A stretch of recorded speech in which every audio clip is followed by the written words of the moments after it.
Hari ke-6 Piala Dunia 2026 menyuguhkan pertandingan yang sangat seru antara Prancis, salah satu tim favorit juara, berhadapan dengan juara Afrika, Senegal.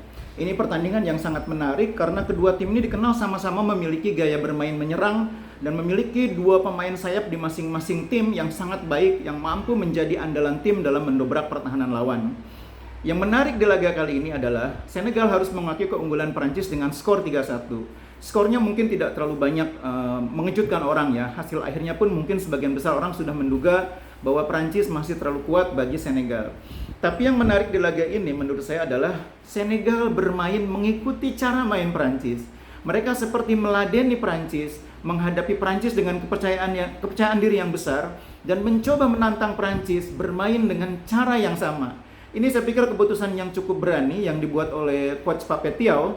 Dan itu menurut saya berdasarkan pengalaman dia mungkin ya, melihat bagaimana pertandingan Prancis, bagaimana kualitas pemain yang dia punya. Dia memutuskan akhirnya bermain dengan cara yang sama dengan cara main Prancis. Betul-betul meladeni. Dan memang Senegal menurut saya cukup banyak merepotkan Prancis ya.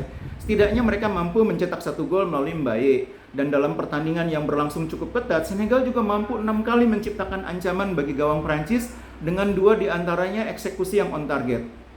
Cuma memang secara keseluruhan kualitas pemain Prancis masih di atas Senegal. Organisasi permainan Prancis pun masih di atas Senegal. Terutama kemampuan pemain-pemain Prancis di sepertiga akhir lapangan memanfaatkan peluang yang mereka dapat.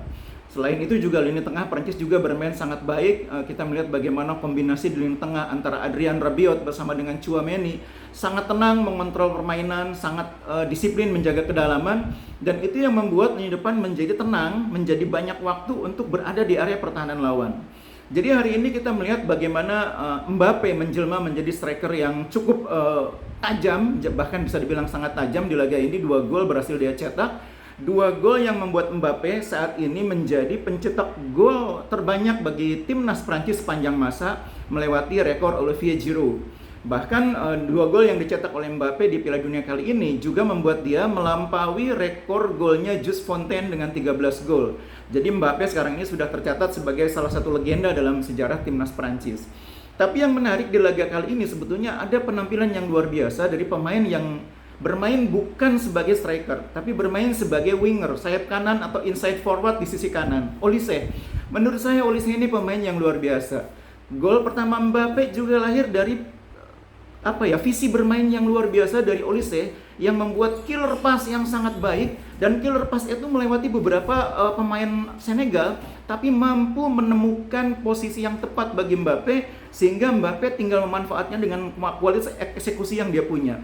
Jadi kalau bukan karena killer pass yang luar biasa dari Olise, tidak mudah sebetulnya bagi Mbappe menemukan peluang di gol pertama itu. Tapi itulah kualitas killer pass yang dibuat oleh Olise, membuat Mbappe dengan tenang bisa menerima umpan di posisi yang nyaman dan kemudian mengeksekusinya di kesempatan pertama.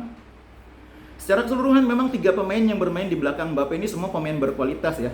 Olise di kanan, Dembele tengah, Doué di kiri, ditambah lagi ada Barcola yang juga kemudian menyumbang 1 gol. Itu pemain-pemain yang kualitasnya sangat selevel, sangat setara dan sangat eksplosif.